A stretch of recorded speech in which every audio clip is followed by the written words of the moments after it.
Nakatatak na sa kasaysayan ng buhi ang sinapit nito noong sumabog ang Bulkang Mayon taong 1641. Ang pagtakas na ito mula sa tiyak na panganib ay tinawag nilang nakabuhi.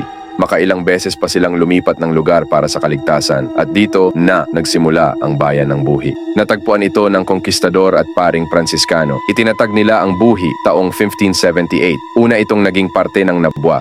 Ngunit dahil sa may kalayuan, inilipat at naging parte ito ng Iriga hanggang taong 1605 sa pamumuno ni Father Antonio Mendez. Sa pagsabog ng bulkan ay nagkagulo ang mga residente, marami din ang namatay mula sa nakakasulasok na usok at naibaon ng buhay sa lahar. May kwento pa ng pamilya na nakagat ng ahas habang tumatakas at ang dalawang lalaking nakaligtas doon ay ang naging susi para mapunta sila sa kasalukuyang lugar nito ngayon. Ang simbahan na ginawa sa kahoy at inialay kay San Francisco taong 1730 ay pinabagsak ng sunog. Ipinatayo ang simbahang bato sa direksyon ni Father Jose de la Cerda noong 1735.